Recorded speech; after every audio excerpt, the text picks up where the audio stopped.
Beneath the otherworldly landscapes of Turkey's Cappadocia region lies one of humanity's most extraordinary achievements, a secret world that defied empires, sheltered civilizations, and rewrote the rules of survival. Imagine entire cities carved not from stone, but into stone. Underground kingdoms where 20,000 people lived, loved, worshipped, and thrived in complete darkness, sometimes for months at a time. These aren't just caves. They're architectural marvels that make modern bunkers look primitive. Hidden for over a millennium, rediscovered by accident, and still hiding secrets that archaeologists are only beginning to uncover. This is Cappadocia's underground empire, and today we're descending into the top 5 mind-blowing secrets of these subterranean kingdoms that changed the course of Middle Eastern history. The story begins over 4,000 years ago in the heart of Anatolia, what we now call Turkey. This region wasn't just a crossroads of civilizations. It was a battleground where empires clashed and peoples fought for survival. The Hittites, one of the ancient world's superpowers, were among the first to realize that sometimes the best defense isn't building walls higher, it's going deeper. But here's what most people don't know.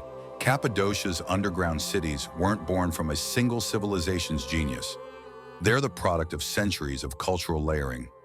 The Hittites started the excavation around 1500 BCE, but it was the Phrygians who expanded them around 700 BCE. Then came the Persians, who added their own architectural elements. The Greeks brought engineering innovations, and the Romans tried to destroy them. The real transformation happened when early Christians arrived, fleeing not just Roman persecution, but later Arab raids that swept across Anatolia in the 7th and 8th centuries. These weren't just refugees. They were entire communities of skilled craftsmen, farmers, priests, and families who turned temporary hideouts into permanent underground civilizations. Think about this. While Europe was struggling through the Dark Ages, these underground cities were flourishing centers of Christian culture, complete with Byzantine art, theological schools, and monastic communities that preserved ancient knowledge.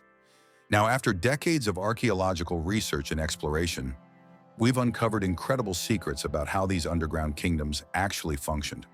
From engineering marvels that shouldn't have been possible with ancient technology, to security systems more sophisticated than medieval castles, to mysteries that remain unsolved to this day.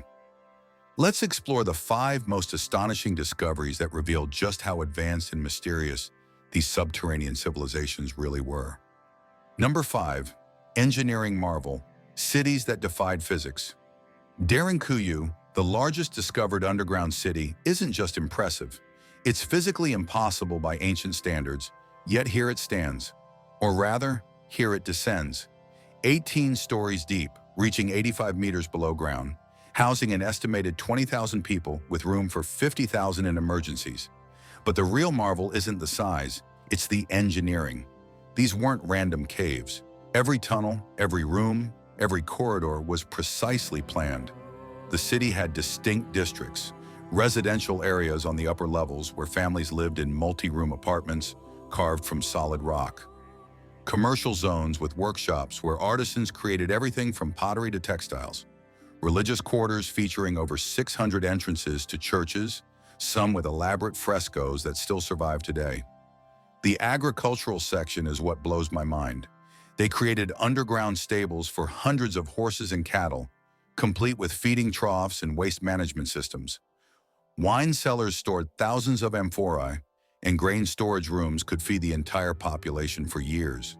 They even had underground cemeteries with elaborate burial chambers following early Christian traditions. Here's the kicker. They did all this with Bronze Age tools. No explosives, no modern machinery, just chisels, hammers, and an understanding of geology that rivals modern engineering. The volcanic tuff rock was perfect for carving, but stable enough to support massive structures. They knew exactly which layers to excavate and which to leave as natural supports. Number 4. Fortress mentality, medieval security in ancient times. The security systems in these cities make medieval castles look like playgrounds. Every entrance was protected by massive circular stone doors, some weighing over 1,000 pounds that could only be opened from inside. But that's just the beginning. The tunnels themselves were designed as death traps for invaders.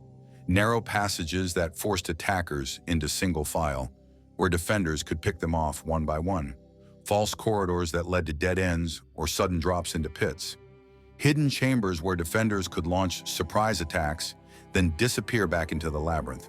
But here's the genius part. The ventilation shafts doubled as communication systems. Defenders could coordinate attacks across multiple levels using acoustic signals that echoed through the air shafts. They could also pour boiling oil or release toxic smoke through these same channels to flush out invaders. The cities had multiple escape routes, secret tunnels that emerged miles away, hidden beneath churches or homes on the surface. Some connected to underground rivers where defenders could escape by boat in complete darkness. Archaeological evidence suggests they practiced these evacuations regularly, like modern fire drills. Most chilling of all, they found evidence of scorched earth protocols. If a city was about to fall, they could collapse certain sections, sealing themselves in while denying the invaders access to their resources. Some areas of Derinkuyu show evidence of deliberate cave-ins that were never cleared. Number 3. Ancient climate control, the breathing underground. How do you keep 20,000 people alive 85 meters underground without modern ventilation? The answer reveals an understanding of atmospheric physics that wouldn't be formally documented until the Renaissance. The ventilation system in Derinkuyu alone consists of over 15,000 air shafts, some reaching from the deepest levels to the surface. That's over 280 feet of vertical engineering. But they weren't just holes in the ground. Each shaft was precisely angled to create natural air circulation using temperature differentials and the Venturi effect. Cold air from the surface would descend through outer shafts, while warm air from human activity and cooking fires would rise through inner shafts, creating a constant circulation that refreshed the air throughout the entire city. They even had primitive air filters, chambers filled with cloth and aromatic herbs that cleaned and scented the incoming air.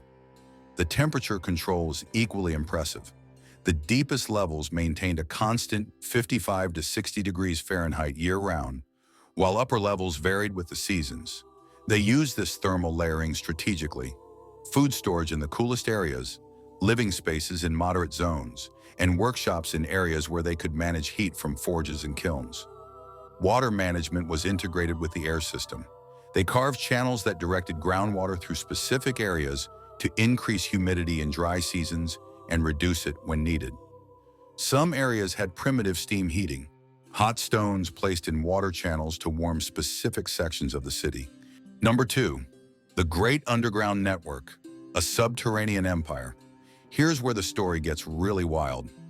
Derinkuyu isn't alone. It's part of a vast underground network that archaeologists are still mapping. Over 200 underground cities have been discovered in Cappadocia, and they're connected by tunnels that span hundreds of kilometers. Some of these connecting tunnels stretch for 8 kilometers between cities, deep enough to pass under rivers and wide enough for wheeled carts. This wasn't just a collection of hiding places. It was an integrated transportation and communication network that functioned like an ancient internet. Göreme, Kaymaklı, Özkonak. Each city specialized in different functions.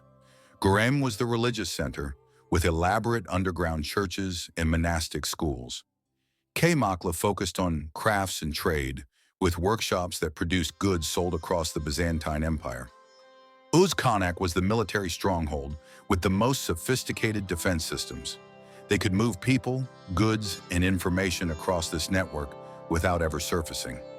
During Arab raids, entire populations would vanish into the ground, continuing their lives in an alternate reality, while invaders found only empty villages above. Recent ground-penetrating radar suggests the network might be even larger than we thought. There are tunnels that appear to stretch toward other regions of Turkey, possibly connecting to underground complexes in different provinces. Some archaeologists theorize this could be one of the largest underground civilizations ever created. Number 1, the Great Abandonment, a mystery that haunts historians. By the 14th century, these thriving underground cities were completely abandoned. Not gradually, suddenly. Archaeological evidence suggests people left mid-meal, with food still on tables and personal belongings scattered as if they intended to return. The official explanation is that the Ottoman Empire brought stability to the region, making the underground cities unnecessary. But this doesn't explain the sudden, simultaneous abandonment of the entire network. Why would people abandon cities they'd lived in for over 1,000 years? Here's where it gets mysterious.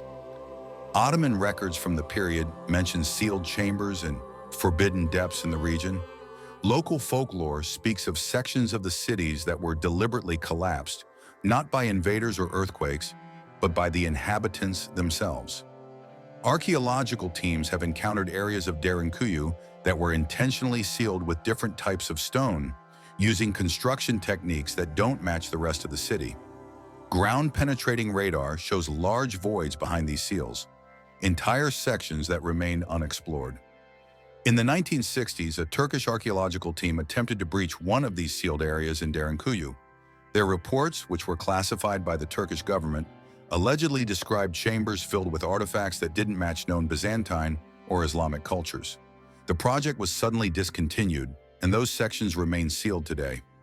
Modern excavations are restricted to tourist-safe areas. The Turkish government maintains tight control over deeper explorations, citing safety concerns about unstable geology. But some researchers suggest there might be other reasons for the restrictions. Local guides tell stories passed down through generations about people who entered the sealed sections and never returned. Whether these are just legends meant to keep tourists away from dangerous areas or something more, remains one of Cappadocia's greatest mysteries. The underground cities of Cappadocia represent one of humanity's most remarkable achievements, a civilization that literally carved its way to survival. They challenge everything we think we know about ancient technology, social organization, and human adaptability. But they also remind us that history is full of secrets waiting to be discovered. What other underground civilizations exist? What knowledge did the people of Cappadocia take with them when they abandoned their stone kingdoms? And what lies behind those sealed chambers that governments prefer to keep closed? These questions are why we explore the hidden corners of Middle Eastern history. Because every stone has a story, and every story changes how we understand our world. What do you think happened to the people of Cappadocia's underground cities? Share your theories in the comments below. If this journey through ancient mysteries fascinated you, hit that like button and share this video with someone who loves history as much as you do. And don't forget to subscribe for more deep dives into the incredible cultures and forgotten civilizations of the Middle East. The most incredible stories are often buried just beneath our feet.